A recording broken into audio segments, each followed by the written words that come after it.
Okay, maraming salamat po. Again, I would like to greet everyone who are here at a different jail in the Philippines. Good morning, everyone. And yeah, the rest of us in a different nation, welcome po. Welcome. Sayang hindi tayo nakita nung kami umuwi. Yeah, so once again, yes, before we go, please allow me to pray. Tayo muli na yumuko. Let's bow down our heads in prayer. Father God, we thank you for bringing us here in your word. We thank you for your presence. Even as we go with the singing a moment ago, these are all where we are to give our life to you. It's not just to sing, to stand, and to sit. But we want to give everything to you even by listening. Just use me to be your mouthpiece. But that your name be glorified in Jesus' name. Amen.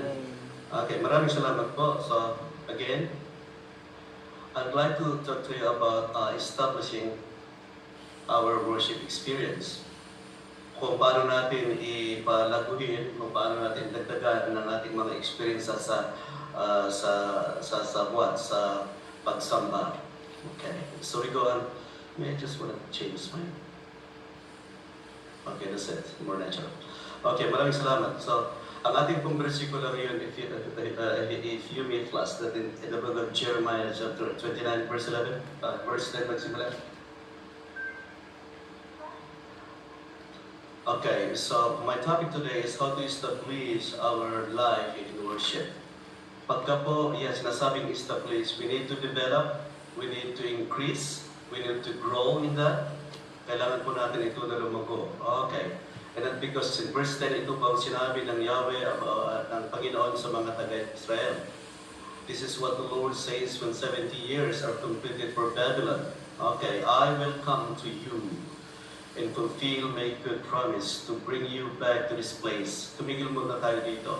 So ito po ito po ang salita ng Panginoon sa mga Israelitas nung sila po ay rebellious, mga rebelling Israelitas. Kaya po, God allowed them to be exiled to a nation they didn't know and used to.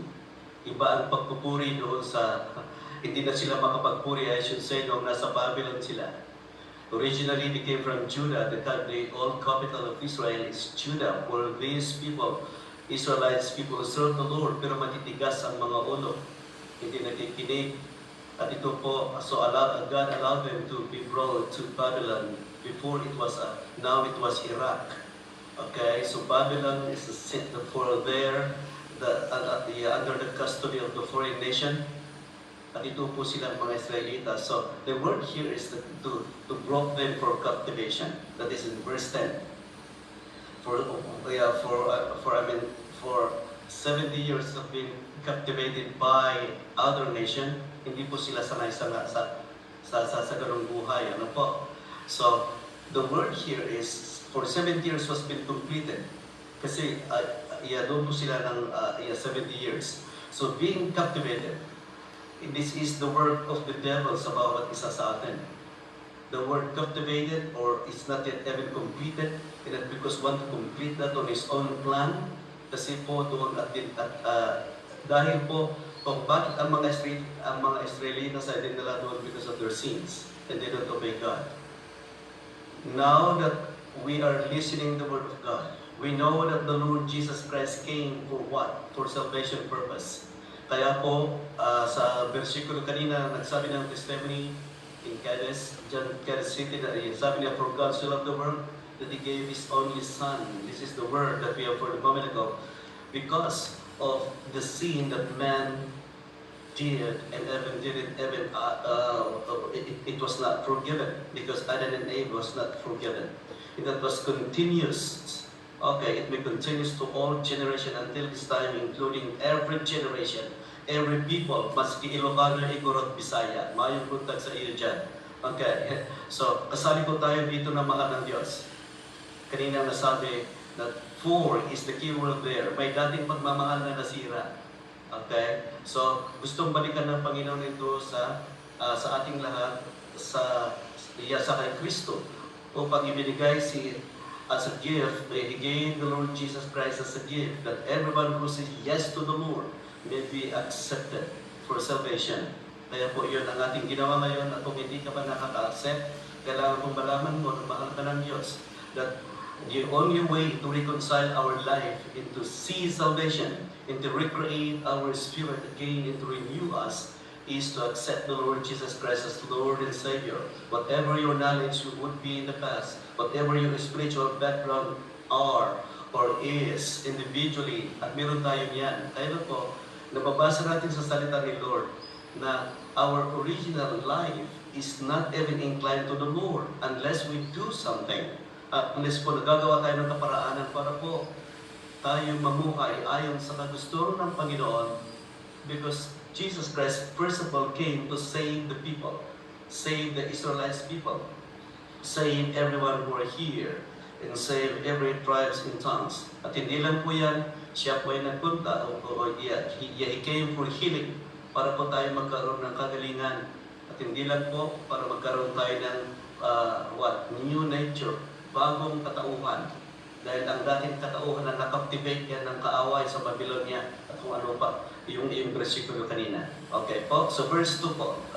Let's go to verse 11 I should say. Because God did everything to us, and then for I know the plans, may plano ang Diyos sa buhay ng isa sa atin. Okay? I know the plans, kaya po plural yan, hindi naging singular plans. There are so many sides of the plans of the Lord na inihanda sa bawat buhay ng buhay ngayon. Bawat tao na gustong magsilbi kay Lord, marami siyang plano. Hindi mo pinaplanong magpastor ka, pero bakit ka nagpastor? Hindi ko pinlano na ako estudyante sa Korea for 12 years. Hindi ko pinlano. Hindi ko pinlano na sa Korea ako nagpunta. May plano ang Panginoon ko po. So like about 27 years to live in Korea is, wow, it's a place where maraming pagbabago, pero hindi natin mabago ang plano ni Lord. O, yan. So ang plano niya declares the Lord. Pagka diniklara, sealed by. Okay? It was even pre-planned. O sabihin natin, siya ang nagpaplano sa buhay natin. So kung tinatanong natin ng Panginoon, bakit niya ako planong dinala dito sa pigitan? Plano pa rin ng Panginoon. God allowed those things as He did to the Israelites to Babylon, where they stayed for long. They cannot even do what they used to do in Judah. They cannot even worship. But by the river of Babylon, where we sat down, the song said, isn't it? So, declared means, sinabi po ng Panginoon ito, hindi sinabi ng presidente, hindi sinabi ng leader o kaya kung sino pa. Declares the Lord. He declares things. He did things in us. So kung ano yung plano niya para sa ikabubuti ng kanyang mga anak, ng kanyang mga tao. Okay, creation like us. Plan to prosper you. Plans to prosper you because dati hindi tayo prosperous na mga tao. Okay? Tayo na hindi naging prosper, hindi nag-prosper ang plano ng Panginoon sa Garden of Eden. It was not prospered. His plan was distorted by the devil. Okay po? At yes, balikan natin sa Genesis kasi yan talaga ang plano niya na sana mabuti ang katatayuan nila Adam at Eve, but they were destroyed by the devil because they entertained the devil.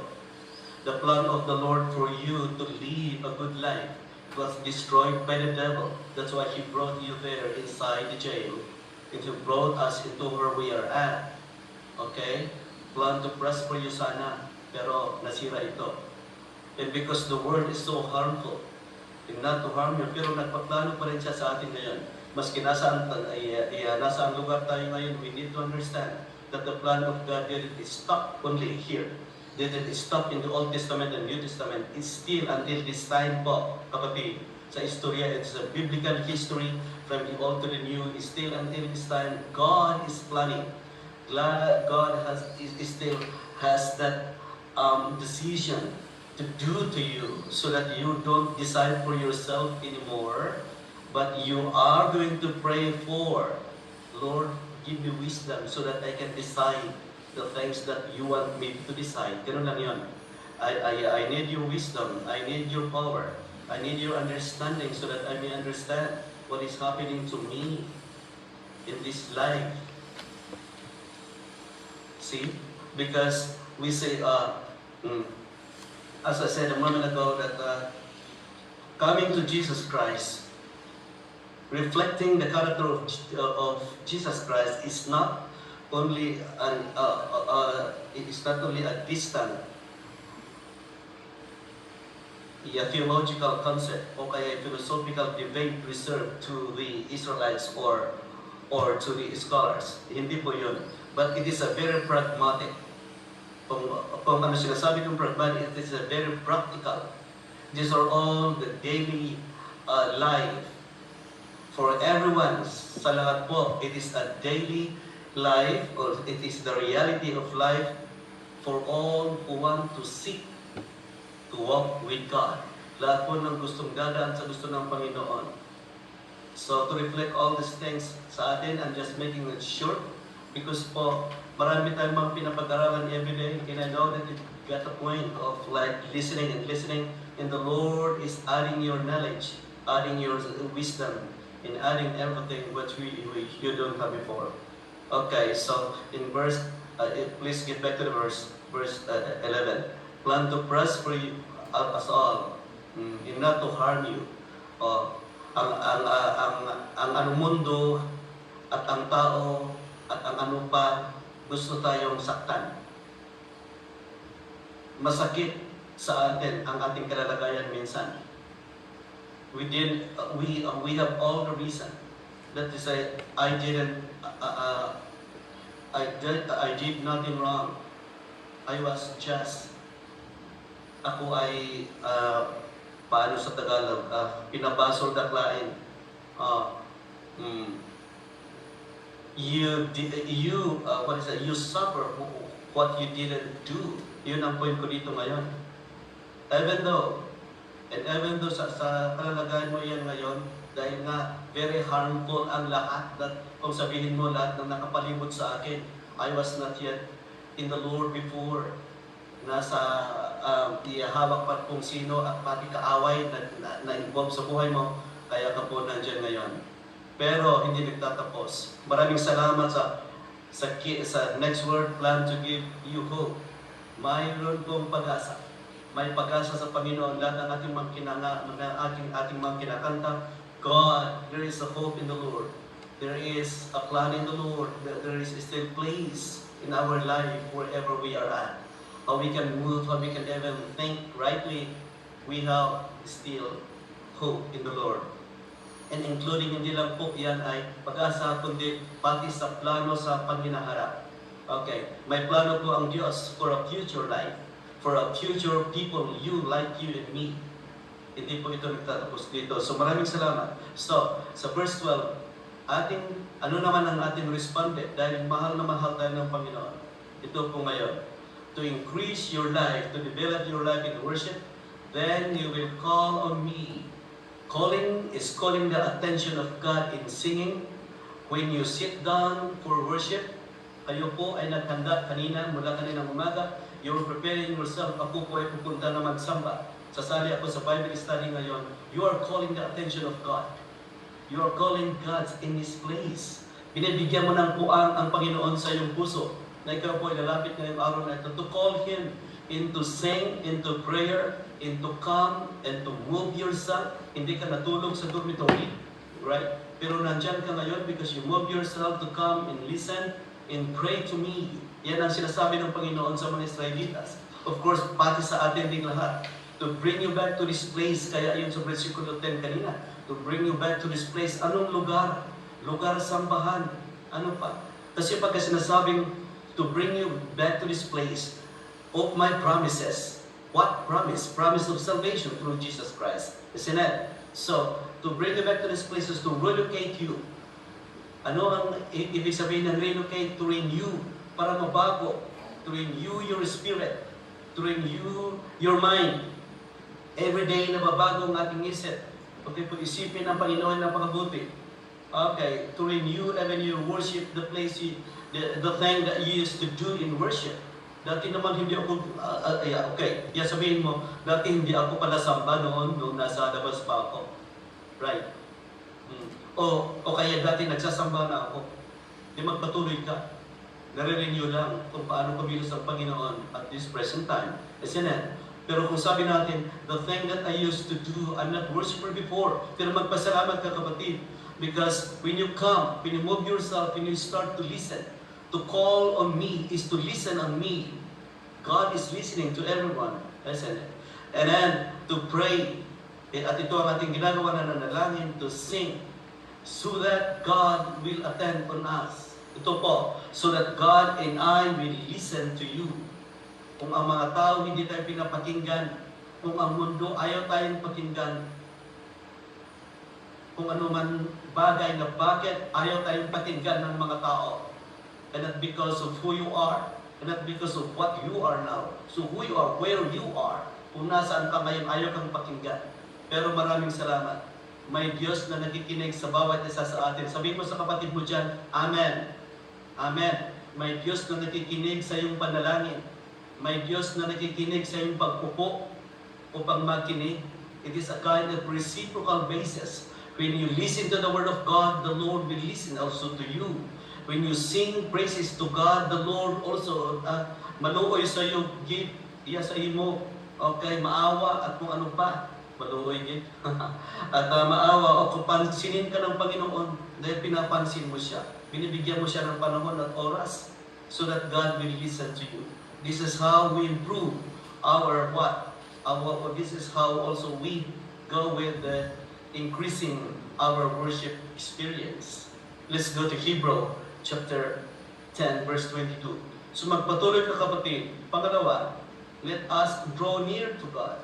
Kung doon napakalayo mo, napakalayo ang isip mo, nakikinig ka, at yan ang sinabi ng MC kanina, nakikinig ka pero iniisip mo sa Abra Banget, iniisip mo sa bahay ninyo, iniisip mo ang mga labada, iniisip mo si misis mo na naiwan ng ilang taon, iniisip mo ang mga bata. Okay, normal lang yan. Normal po. Pero pagka naman sa harap ng ganitong pagpupuri, why not just listen? Lord, this is my time to you. Ito po yung oras ko sa iyo. Ganito ang panalangin ng nananampalataya na nakikinig. Come on. And because when you sit down and listen, when you just give time to the Lord, yan po, this is the time. Mamaya mo na sila tawagan. Mamaya mo na sila i-messenger o patawagan po. No. O kaya kung ano bang gagawin, let us draw near, lumapit tayo sa Diyos with a sincere heart. Kailangan po sa kapanahonang ito, minsan ang mga tao hindi nagsisincere. Religion lang yan. Yan ang parating sinasabi ng iba. Pero hindi religion ang pagdinig ng salita ng Diyos.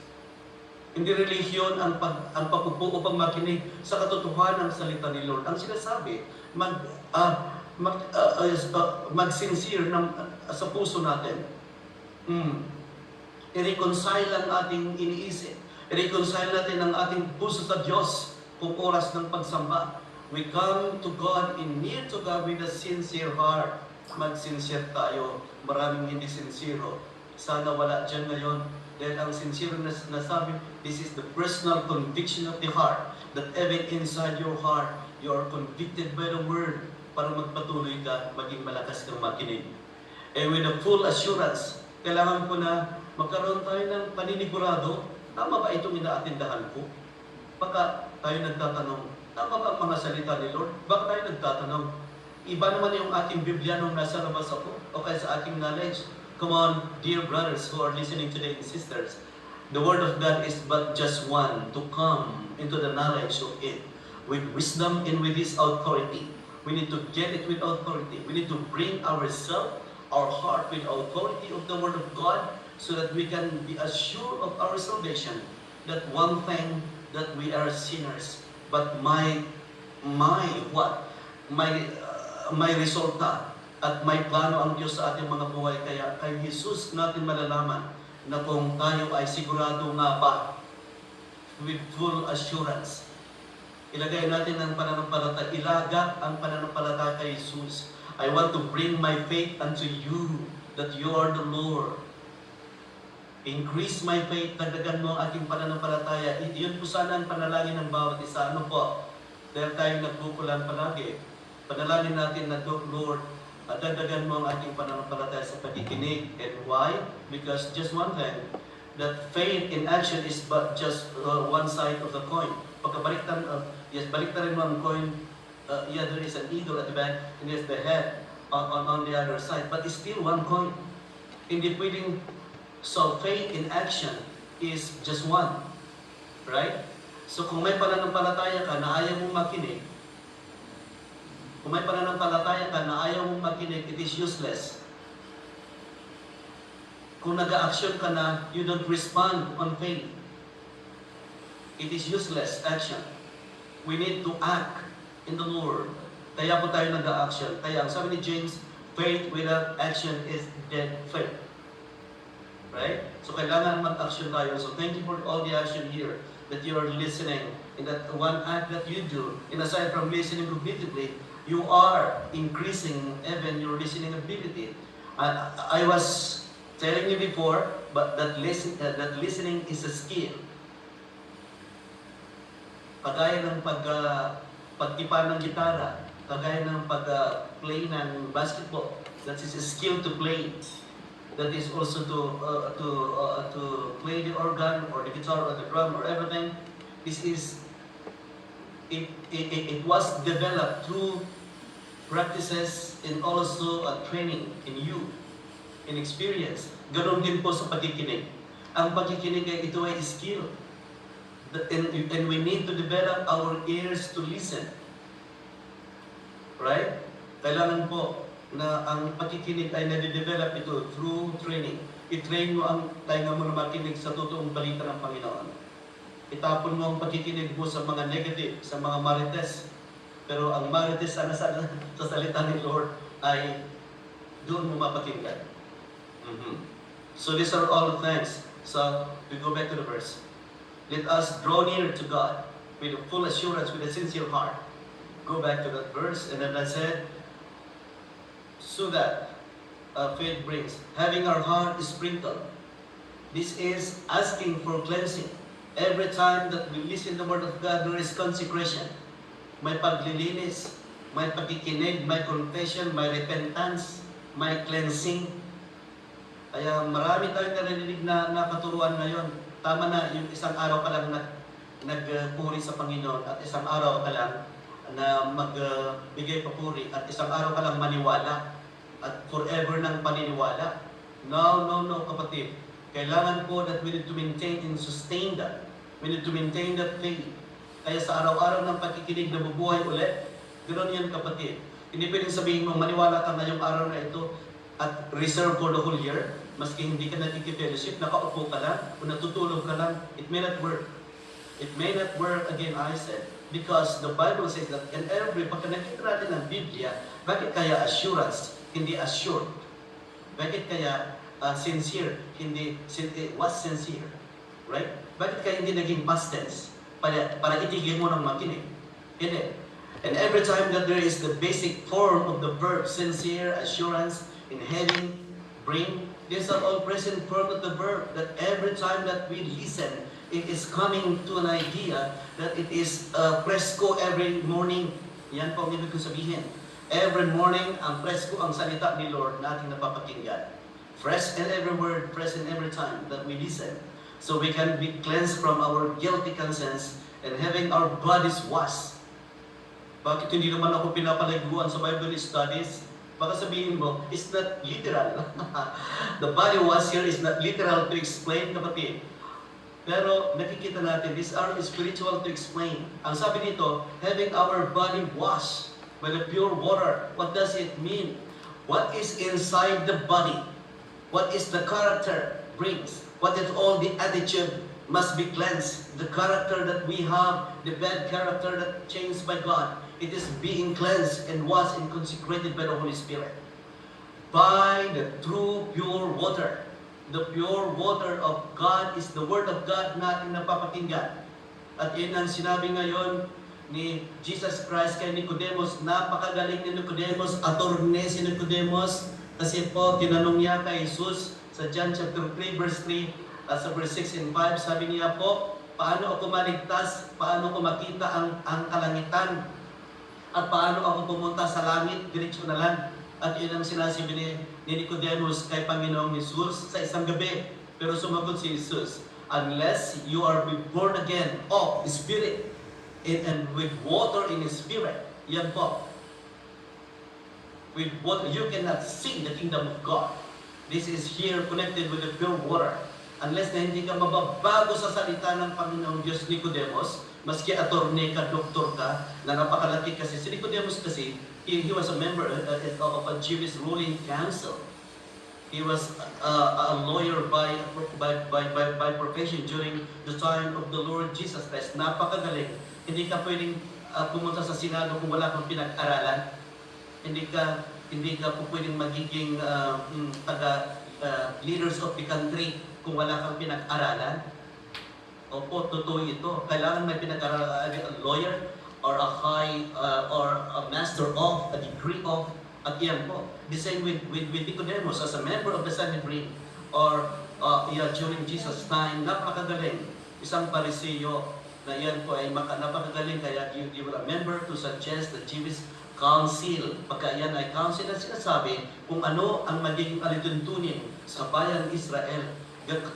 Kaya ipag-pray natin ng ating mga senado, ipag-pray natin ng ating gobyerno, para po lahat po ipag-pray po maging malakas sila sa paghawak ng alituntunin ng ating bansa para bubuti tayong lahat. Yes, ganun po naman in short, di ba po? So, yan po. So, maski anong kalalagayan natin, kailangan pa natin na mabago. Kailangan natin na mabago ito sa ating mas pinag-aralan natin po, kagaya ni Nicodemus, sa pagbabago ng salita ng Panginoon. At walang iba, kundi po ang salita ni Lord ang nagbabago sa atin. At hindi natin kayang baguhin, tayo mismo ang katauhan natin as pati espiritu natin in small s, kung wala yung capital S that is pertains to the Holy Spirit. Hindi natin pwedeng baguhin kung walang Holy Spirit ng Diyos sa atin. Kung walang Espiritu ng Diyos na tumulong sa buhay natin upang tayo kudyukan na mag-fellowship, upang tayo sabihin na makinig, upang tayo sabihin na tanggapin si Jesus bilang isang Diyos na tagapagligtas. We send by the Holy Spirit in His Word so that we may understand what is His will in us. Amen. So, in the next verse, matatapos na po tayo. Don't worry. Okay. So, in the next verse, Acts chapter 2, verses 43, starting with the verse. So, to increase our worship is they devoted themselves to the apostles' teaching, into the fellowship, into the breaking of the bread, into prayer. The same as I'm telling you. It is a fellowship. It is a worship. Pero the key word here is devoted. To devote means to be loyal. To devote means to maintain. To be loyal, to stay, to remain in faith. Maski ang daming problema po, mga kapatid, kailangan mag-devote ka kay Jesus. Ang daming problema ang dumarating, you need to devote your prayer to Jesus Christ.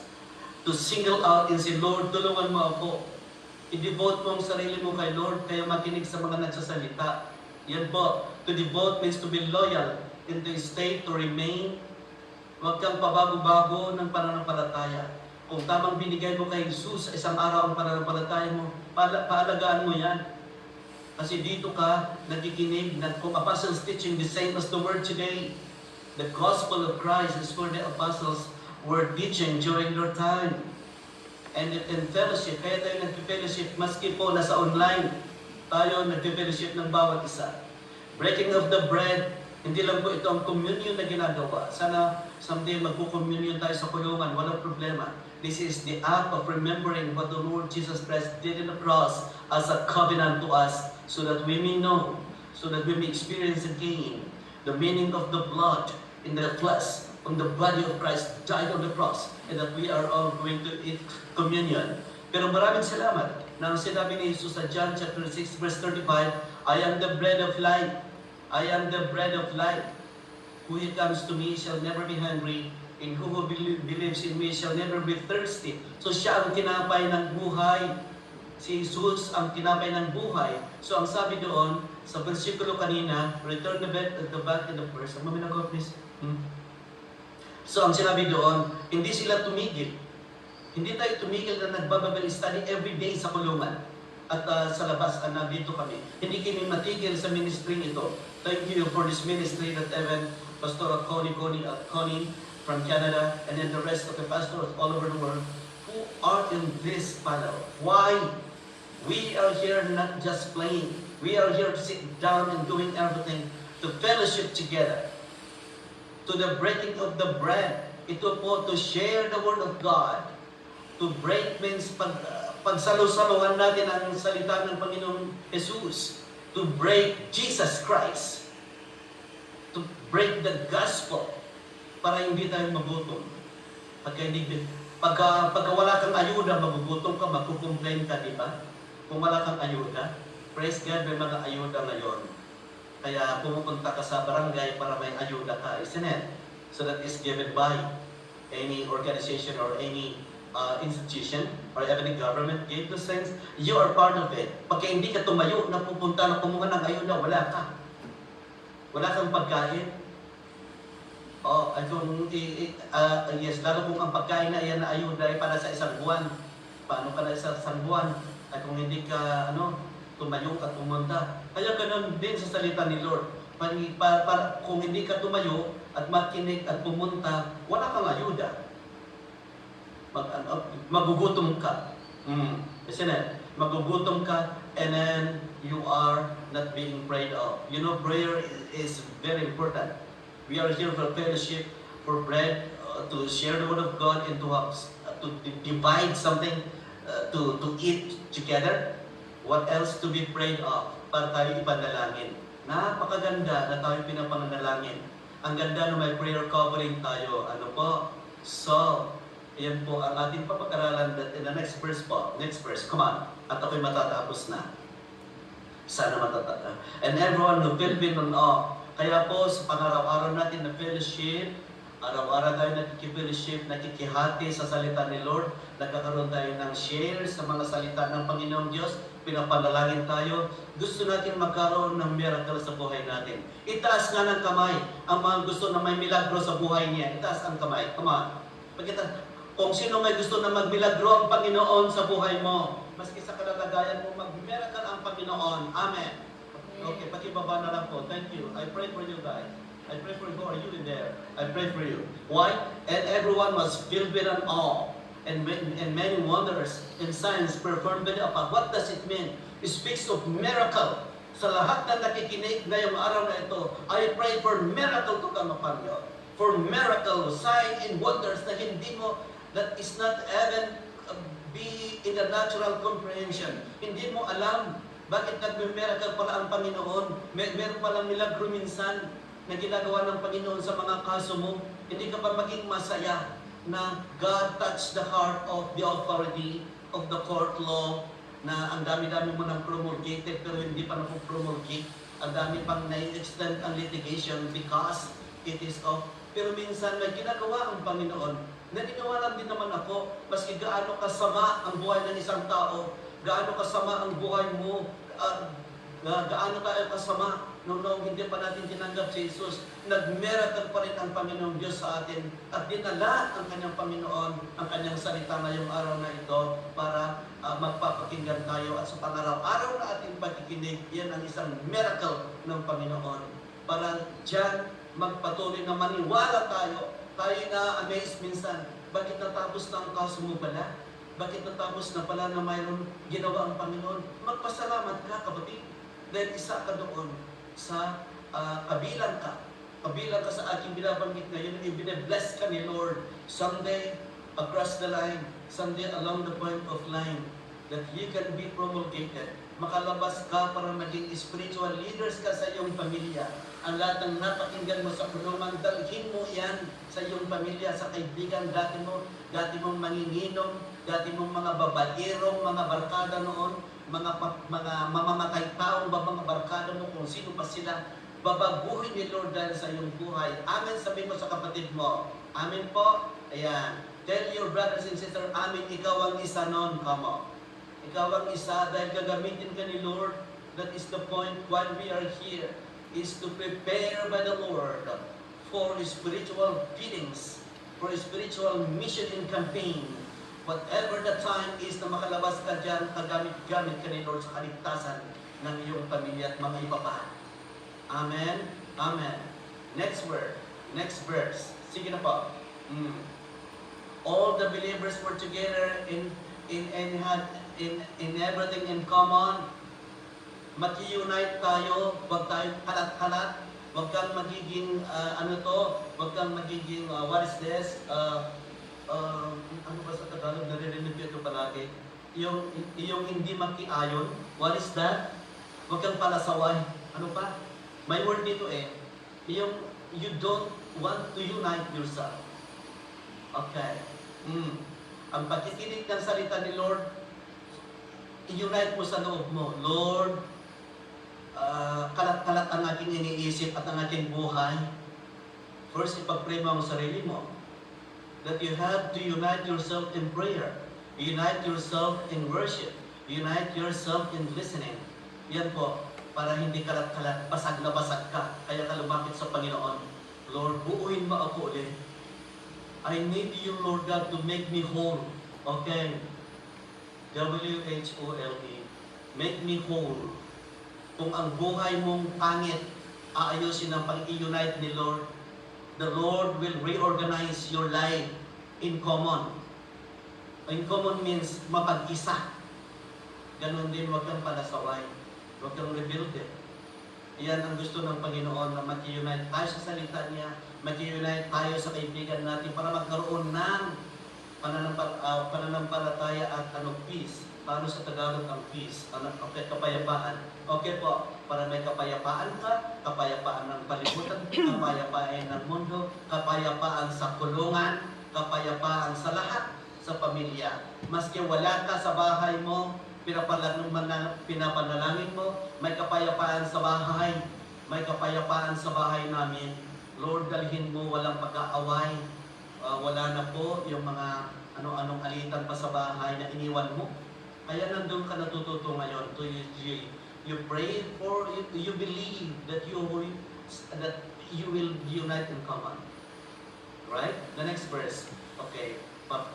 Pabilis. Dissolve the property. Ito ang time ng pagbibigay. Ibigay mo ang puso mo, ibigay mo na magpagamit ka in the future, kaya magpanalangin kayo dyan sa loob ng kulungan. Oo.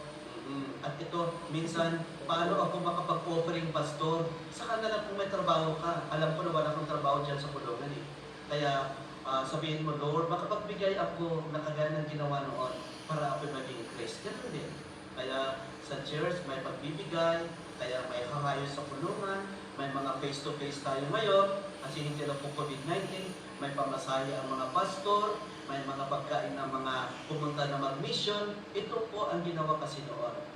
Kung titignan natin ang bersikulo nito, bagay sa ating pagbibigay. Ibigay buhay, ibigay ang sarili, ibigay ang oras, ibigay minsan. Kung may mga kapanahonan, pagbibigay din kayo ganoon din. Yan, okay? Kaya may offering, yan po ang sinasabi.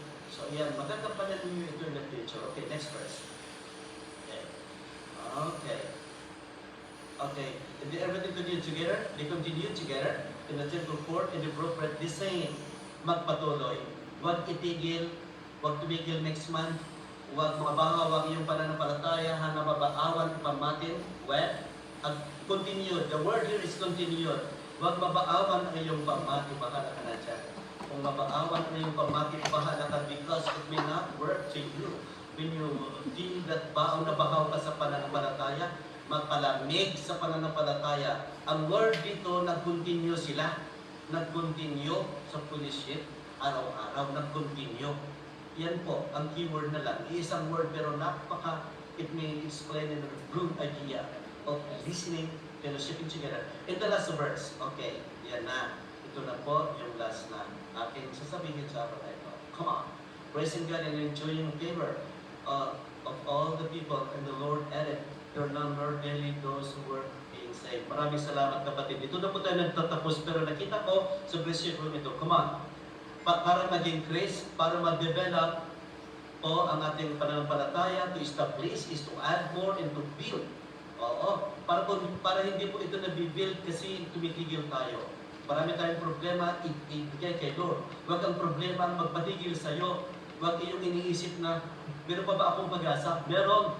Huwag kang mawalaan. Magpatuloy ka lang. Kasi ang word dito, praising, enjoying. Praising is in the verb of saying with ing. Pagka may ing ang verb, I, present form. O hindi po nagtatapos sa isang araw. Continue enjoying all the favor and para tayo'y i-bless ng Panginoon. Amen? Amen po. So, sana nakuha natin ang point ko ngayon na magpatuloy tayo sa pag-gather, magpatuloy makinig, at para ma-increase ang ating pananampalataya. Hanggang dito na lang po tayo may manalangin. Sa bawat isa na nandyan sa gilid na tayo ng tayo, kung pwede pang please sit down please. Yasalas na panalangin, ito gusto ko pong manalangin. Wala na pong tayo ng tayo, ha? Okay? Ayan po. Para tayo, okay. Kung umihi ka, bumalik ka. Okay na po. Tayo po'y maupo lahat at makinig. Yumuko tayo sa panalangin. Thank you sa mga tumigil na sa tayo ng tayo lakad ng lakad, ha? Okay, tayo manalangin. Panginoon Diyos, maraming salamat sa buhay ng bawat isa na inaabot ng panalangin na ito. From Korea, with love. From Korea with faith. From Korea with your Holy Spirit. Maraming salamat sa buhay ng bawat isang nakaupo, nakatayo. Lord, i-bless mo ang kanilang mga buhay. Marami po silang dinadaing pangaraw-araw. Marami silang iniisip na hindi pa natutupad. Pero binigyan mo kami ng pag-asa ngayong araw na ito sa katuparan ng iyong gagawin sa buhay ng bawat isa.